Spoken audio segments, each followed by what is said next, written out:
வணக்கம். சற்று முன் கிடைக்கப்பெற்ற மிக முக்கியமான செய்தி ஒன்று வெளியாகி உள்ளது. அனைத்திந்திய அண்ணா திராவிட முன்னேற்ற கழகத்தில் மிகப்பெரிய அளவில் தற்பொழுது எடப்பாடிக்கு எதிராக குற்றங்கள் நிரூபிக்கப்பட்டிருப்பதால் எடப்பாடி கைது செய்து சிறையில் அடைக்கப்பட உள்ளார்கள்.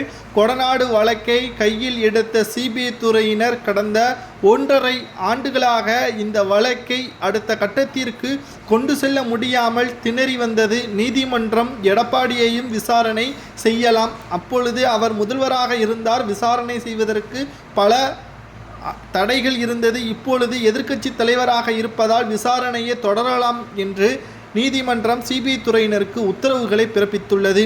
இதனால் எடப்பாடி பழனிசாமி அவர்களை விசாரணைக்காக டெல்லிக்கு அழைத்து செல்ல உள்ளார்கள்.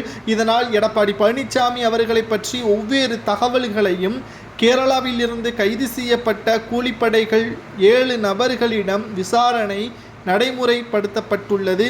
இதனால் அவர்கள் யாரால் வரவழைக்கப்பட்டார்கள், அதிமுகவில் உள்ள நிர்வாகிகளுக்கும் அவர்களுக்கும் என்ன சம்பந்தம், நேரடியாக இதில் எடப்பாடி தொடர்பு படுத்துள்ளாரா, மறைமுகமாக இதில் தொடர்பு படுத்தப்பட்டுள்ளாரா என்ற பல்வேறு விசாரணைகள் அடுத்தடுத்து நடைபெற உள்ளது.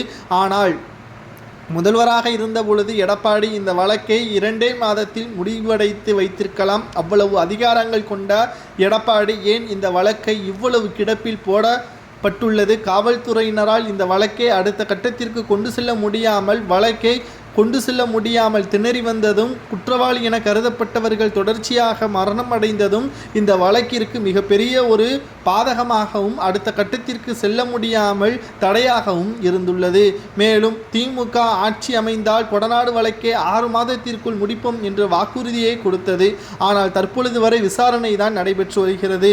இதனால் எடப்பாடிக்கு இதில் சம்பந்தம் இருக்கலாம், அவரது அதிகாரத்தை பயன்படுத்தி ஆதாரங்களை அளித்திருக்கலாம் என்பதற்கேற்ப நீதிமன்றம் இருப்பதன் காரணமாக விசாரணைக்காக அவர் ஒத்துழைப்பு தர வேண்டும் என்றும் 3 நாட்கள் விசாரணைக்கு அவர் ஒத்துழைப்பு தர வேண்டும் என்றும் நீதிமன்றம் தெரிவித்துள்ளது. இதனால் எடப்பாடி தான் கொடநாடு வழக்கின் குற்றவாளி என்று அதிகாரப்பூர்வமாக அறிவிக்கப்பட்டால் நிச்சயம் எடப்பாடி பழனிசாமி அவர்களுக்கு 7 ஆண்டுகள் வரை சிறை தண்டனை கொடுக்கப்படலாம். அது மட்டுமல்ல, மறைந்த முன்னாள் முதல்வர் ஜெயலலிதா அவர்கள் வாழ்ந்த இடத்தை கோவிலாக கருதக்கூடிய அதிமுகவின் தொண்டர்களுக்கும் மறைந்த முதல்வர் ஜெயலலிதா அவர்களுக்கும் துரோகம் செய்ததன் காரணமாக எடப்பாடியை அதிமுகவில் இருந்தும் நீக்குவதற்கான ஒரு வாய்ப்பை இது ஏற்படுத்தும். இது ஓபிஎஸ்ஸிற்குத்தான் அதிர்ஷ்டமாக பார்க்கப்படும். எடப்பாடி பழனிசாமி அவர்கள் பல ஊழல்களையும் கொள்ளைகளையும் செய்ததாக ஓபிஎஸ் அவர்கள் பேசியிருந்ததை இப்பொழுது உறுதிப்படுத்தும் விதமாக வழக்கு திசை திரும்பி இருப்பதை பற்றி கமெண்டில்